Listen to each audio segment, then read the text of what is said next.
Hello there fellow humans and welcome to another shop review and event review pretty much, because in the shop there is nothing much besides gambling, because we start off right in the tank section down here because there is nothing worthwhile down here.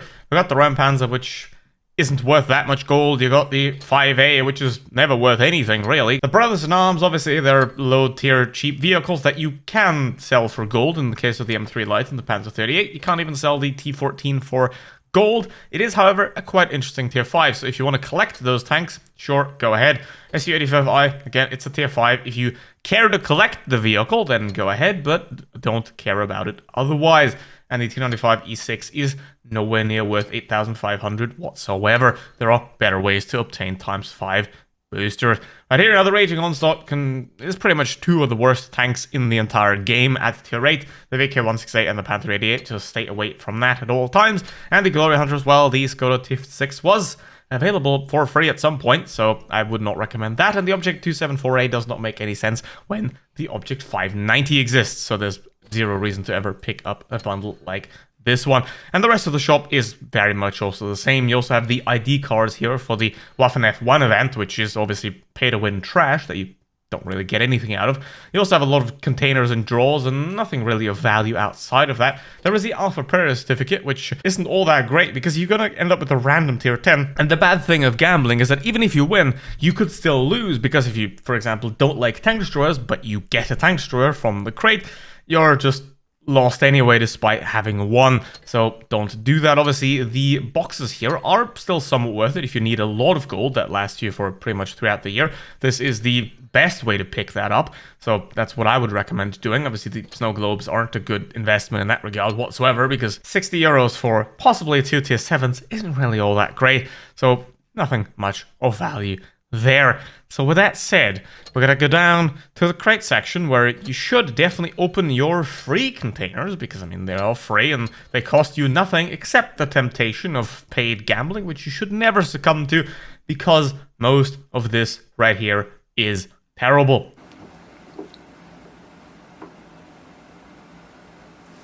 Do that. And then we also have a couple other draws right here with the 114, which is a not great tank that's not worth it. We also have this scam of a event, and then we still obviously have the snow globe. 4 days left on that. If you haven't gotten the snow globe yet, I highly recommend going for the snow globe and fulfilling the battles to get there. And the A46 different isn't really worth it, so don't bother too much with that. This event is pay to win trash. Don't bother with it whatsoever. However, this one right here, if you can get the battles, it's quite simple. Play a few battles, earn the tokens, open this thing, just about fine. Souvenir machine.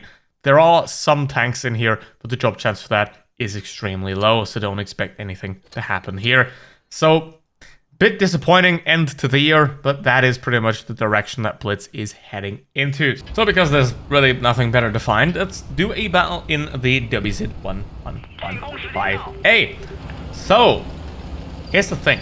This is not live commentary. If you want to see the live commentary of this battle, you have to be a channel member, because it is, let's say, quite explicit. And if you know what this tank is all about, you will know exactly what I'm talking about. But now, obviously gonna go to the middle with this very undesirable vehicle right here, and obviously the Dr.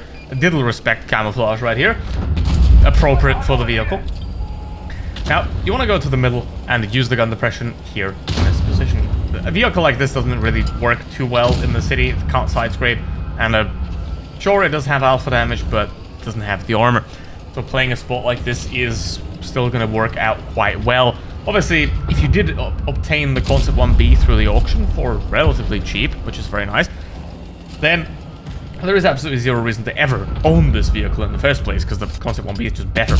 So there is no point in getting it. But how do you fight this vehicle? Well, it does have cupolas on top of the tank, which can be defeated quite easily. So if you are in the 5A, then make sure to wiggle the vehicle at all times when you're obviously not aiming, because that's going to throw off your aim, so that you can get the enemy's aim thrown off as well as possible. And obviously what is important here, I see that the T100 LT is behind us, and I really don't want that to happen. You do not want tanks on multiple sides of your vehicle. You always want all the enemies in front of you, because that's most of the time when your armor is strongest, unless you're the Waffen F1 where you have no armor whatsoever, so we'll just hide in the back.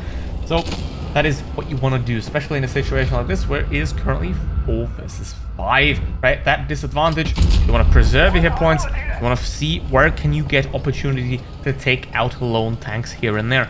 But the T-54 did a great job of taking out the Karo, so that now makes it a lot easier. However, we have a 4005 and an E4 all in that corner, but the 4005 does not pay attention, he doesn't have map awareness, which means 600 damage straight to his side with the HE around there, and he still doesn't seem to pay proper attention to me because he's still staring at the T-54, and you just love having enemy players like that that have no idea what is going on in their life at all. So now, here is the 4005, from full HP down to dead, just that quickly, which is very nice. And now we're going to go for the E4's controller here and now. Obviously, I don't want to stay out in the open. I see this so many times. There are like so many players that just stay out in the open every single time after they fire. Like, you fire the gun, then just retreat behind hard cover. Don't stay out in the open. Why the hell would you do that? Like, ever. So here we have the E4, and I'm just gonna drive past him, try and not get shot by the E4, but at this point I have so much HP that I'll just survive the battle anyway. Now, all I gotta do, keep that T-54 alive and put some HP into the E4, because now I-7 is also approaching rapidly, pretty much making this a sealed deal right here. 4,000 damage already in the 5A, which is very nice. In a not so good tank, now only the K91 remains right here, and I want to touch him. Some guy says, I don't know, I don't want to do that, but I do want to finish him off to get a very nice battle going right here. 47 hit points left, a terrible low roll. Now here comes the I-7 that takes the kill. So, I mean, the tank is as disappointing as the current shop, and probably as disappointing as this year's Christmas event compared to previous years. There have been massive downgrades in drop chances, in auction tanks, in pretty much everything.